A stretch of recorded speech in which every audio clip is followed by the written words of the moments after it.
The Final Fantasy games are some of my favorite games of all time, and they're actually the first RPGs that I played tied with Dragon Quest.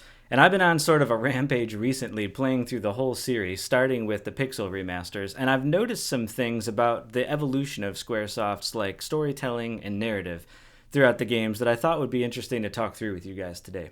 I like that you can clearly see through the games how they were experimenting with different things, and that both led them to some of their greatest games of all time, like 7, to some games that I think were a bit more of a miss, like 5 and maybe 9, and I'll talk through that a little bit. In the first probably 3 games, the story was pretty basic, but that was okay because the exposition was very light. You were very quickly in the gameplay loop, and the gameplay loop was a lot of fun. And so those games were a lot of entertainment to play. I think 4 was the first game it seemed like they went into it with this like, let's tell a grand story with a really tightly like woven narrative and a defined character for it, which I loved playing through again. And as much as a kid I also really liked Final Fantasy VI, when I played them both again recently and kind of compare them against each other, it strikes me that in some ways I prefer 4. I just think it has a better story. And the reason is partly because 6 has an ensemble cast of like 14 people. And I just think the inescapable downside of that ends up being there's a heck of a lot of people, so you're balancing a whole lot of motivations for what they're doing in the story. Nobody gets enough of a spotlight, and you don't really get an opportunity to have all of them go on a really cool character arc, or sometimes their motivations for even being in the group felt a little limp to me. And I'll give you some examples. Like, Locke is very protective of Terra and Celes in the early game, and that has some interesting ways that could have fed into his character more. But it gets revealed that it's essentially, oh, I feel like I let my last girlfriend down, so I'm just like redeeming myself by protecting the new women in my life. And Celes at one point even asks Locke, like, am I basically just a replacement for her? I think that's a powerful question. She's curious, like, what is your real interest in me? Am I just a tool for you to feel better about your failures, or do you actually care about me?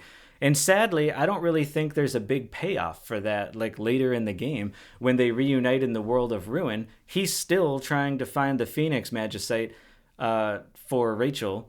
And then even after that whole thing plays out and he tells Celes, all right, I'm over it, things are going to be okay now, there's no like, so are they going to be a couple? Are there examples of where his heart is finally set free? Like, there isn't really any development there. And even when they find each other again, I'm like, of all of the characters who could reunite in the world of Ruin, they're arguably the ones that maybe have the strongest pull to each other, and there is no big embrace where they're like, oh, geez, of all the people that I could have found again, I'm so glad that it was you.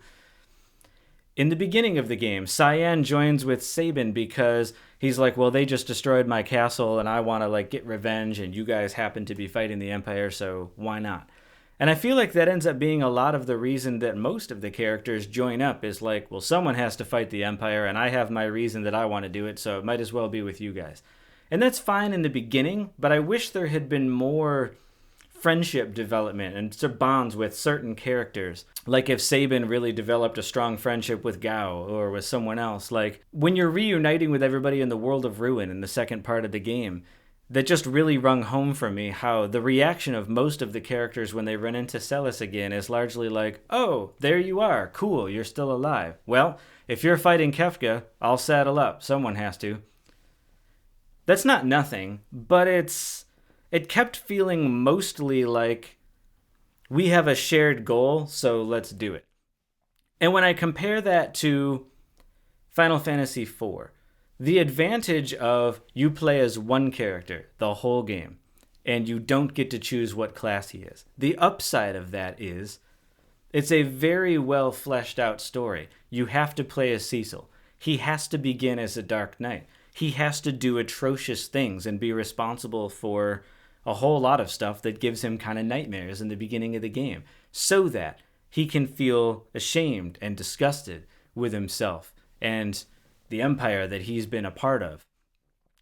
And then he goes on this big redemption arc the rest of the game that takes him through the rest of the story. It's really heartfelt. And all of the characters that join up with him, there's more of a personal reason for it. Like Rydia, obviously he feels bad that he and Kain killed her mother and destroyed her whole village, so he's like, well, the least I can do is protect you now that you're an orphan and have nowhere to go. He joins up with Edward and with Tella in the beginning, at first because of shared interests. But over the course of the game, it feels like their reason for being with Cecil is, yeah, in part, somebody has to fight Golbez and stop him. But also, it's, I'm joining Cecil specifically because I believe in Cecil. Like when Tella and Cecil part ways for a while in the beginning of the game, and then he kind of rejoins you right before you go to the Elf Kingdom and do the whole cave of the Dark Elf and all that stuff. When he meets up with you again, it's like a given that he's joining you again. It feels like Tella at that point has a genuine respect for Cecil's abilities and where his heart is, and he at that point sees that Cecil has become a paladin and is like, wow, awesome. We should definitely do it up now to go after Golbez in a very direct way instead of just general adventures like we had before. Cid totally goes AWOL on Castle Baron and joins with Cecil because he's like, here's the guy like standing up for right with everyone. Here's who I want to be behind to make a difference here. I think it's really powerful when Cecil and Rydia get separated on the ship, where she gets swallowed by the Leviathan, and then later in the game she comes and saves him in the underworld while he's fighting with Golbez. And it's clear that at that point, she joins up with him now, not out of necessity. She's a grown woman. She's become a powerful summoner.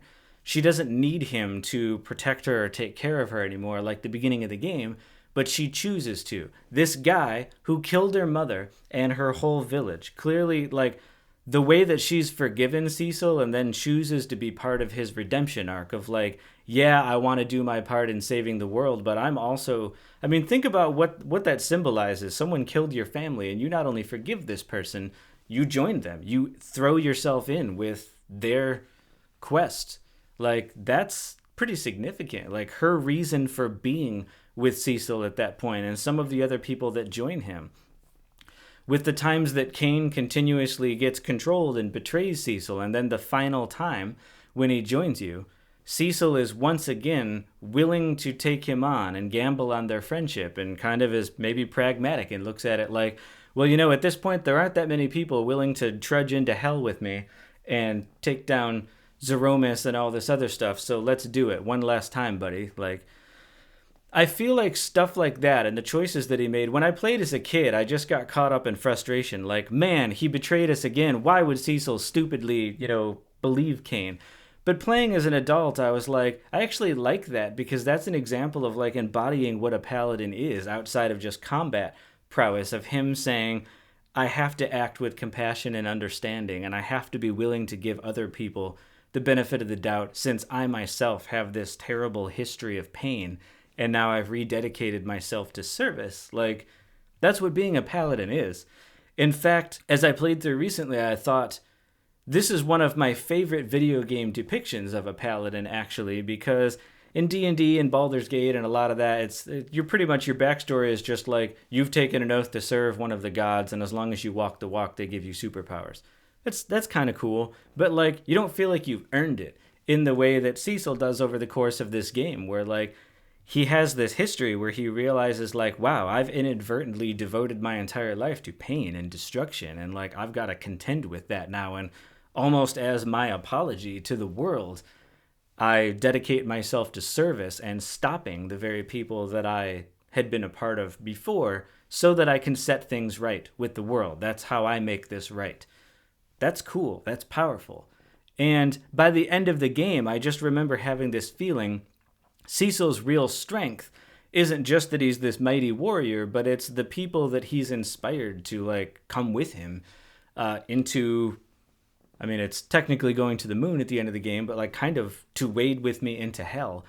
They don't have to. And like, of all the ways they could have fought Golbez throughout the story, they chose to do it with Cecil. It just felt more personal and earned to me of a story than 6 did.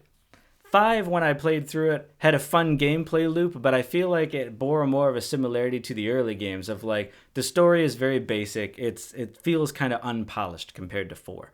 And given that it comes after 4, that sort of stood out to me. It's like, this was not an evolution in storytelling. It was sort of a step back of like, let's just go with a very, and then this happens, and then we're going to do this for some reason, and then we do this. Like, that kind of story. But I enjoyed the game because the job system and the combat and the gameplay loop was very fun. 7, I think, stood out as they had experimented with the really epic story of 4 with the ensemble cast and a lot going on of 6. And by the time they got to 7, they had sort of perfected their ability of like, let's tell a story with a whole bunch of characters in it where the player has some choice of how to build these characters a little bit with the magic system and who they're going to have in their party at any given time, but still find a way to really explain their motivations for why they're joining up with Cloud, why they're fighting Shinra, why they're involved in all of this. And it was a great combination of like big story. There was a fair amount of exposition, but it was really well done, so it didn't feel heavy. And I felt that come into play big time by the time I was playing 9. I skipped 8 for now, partially because I didn't really like 8 back in the day, so I don't have a strong feeling to play it again. But also because I never played 9 as a kid. And so when I could get it recently, I was like, yeah, let me give it a shot.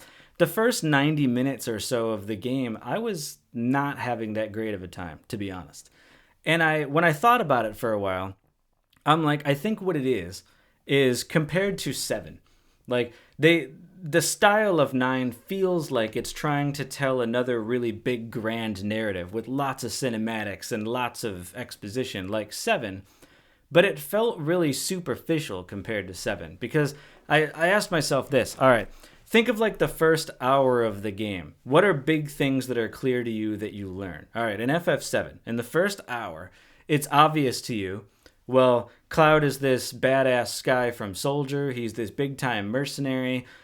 He doesn't care about anything but money. With this one exception, he has a connection to Tifa, and that brings him into continuing to work with Avalanche. Barrett makes it clear why he started Avalanche, what they're fighting, what they oppose about Shinra. It's clear why they're attacking the Mako reactors.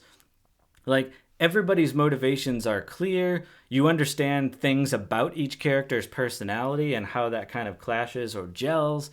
You know what the stakes are in the first hour of the game, so you understand what's going on. As I started playing 9, I'm like, so the game opens with this band of thieves. Why are they together? I don't know. How long has Zidane been a part of this group? I don't know. They don't discuss it. What caused him to fall in with these guys? I don't know. Well, what kind of crimes and schemes do they normally get up to? Do we have like some history, some knowledge of the stuff they've done before that informs what type of a thieves group this is? Not really. So we don't know anything about their motivations. Then we're shown that they want to kidnap Princess Garnet, and as far as I recall it, having just played it this week, they don't really explain why they want to kidnap Princess Garnet, and they also don't explain, after we pull this heist off, what's the next play. Not discussed. And throughout any of this first hour, because they're so busy switching away from Zidane to show you stuff with Garnet, and show you stuff with Steiner, and show you stuff with Vivi, that you're, at that point, you're like, do I really know anything about Zidane as a character? No, not really. I don't even know what he's good at, except being a thief. And so I just like compare that first hour to 7, and I'm like, yeah, I guess that makes sense why it wasn't really grabbing me, because I don't really understand what's going on in this story. I don't know why anyone is doing any of the things that are doing, and therefore I don't know why I care about any of this. Now, disclosure, I haven't yet gotten any further than about an hour and a half or 2 hours into that game, so totally possible. I will change my mind as I get further into the game. Maybe I'll love it. Maybe the story really opens up and it's just a slow start. Possible. But I did want to comment on, it's probably my least favorite entry into the game of pretty much any of the Final Fantasies that I've played. Because like I said before, what I think the early games got right is, if you're not going to have a ton of story and like really thoughtful stuff, then you need to just not have much exposition and just get right into it. And they understood that, and they did that.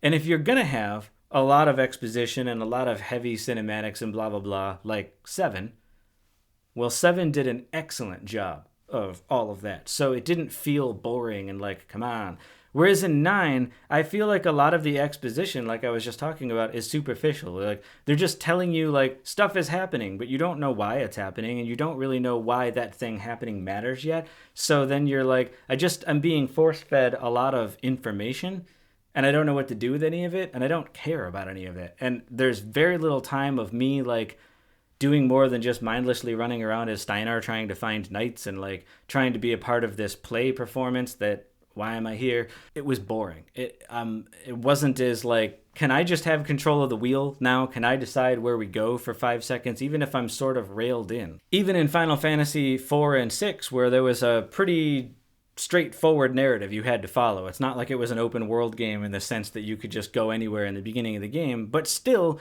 you were in control of literally where you walked in certain towns and where you walked on the world map. You're not even on any kind of world map at all for the first hour and a half of 9. You're just like on rails through these buildings exactly where the game tells you to go, and you can literally only go in the doors that they tell you can go, and then you run around for 5 seconds and it's more expositional dialogue. And that just, it felt really different and really jarring to me.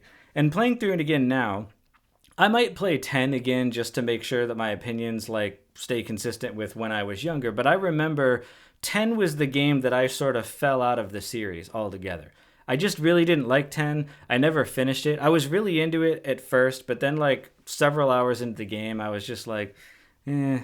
And I didn't even finish the game. And then it just lost the interest for me of the series. And so it's the reason I've never played 11 or 12 or beyond, even though I'm told that 12 was excellent, and I do have it in my collection, in my library, so I'm going to play it. But 10 was the reason I sort of stopped playing the series for a lot of years. And as I start replaying 9 now, I see some similarities with 10 that I'm like, this maybe explains why I didn't really connect with it the way that I did, especially 4, 6, and 7.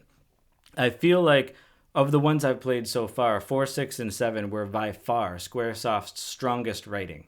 What do you guys think? What was your favorite of the series that you played so far? And do you agree about character motivations and stuff, especially, say, between 4 and 6? What are some of your favorite characters, and what was your sense as you maybe played through them recently? And since I haven't yet played 12, if you've played it, how do you think it stacks up against 7 and some of those other grand games that people always say are like the really strong ones in the series? I'm curious what you make of it and to read your comments and then think on that as I prep to play those kinds of games. But I would love to hear from you guys, and I guess this video is already kind of long, so I'm going to cut it there. Thank you for watching if you made it this far, and I hope to catch you in the next one.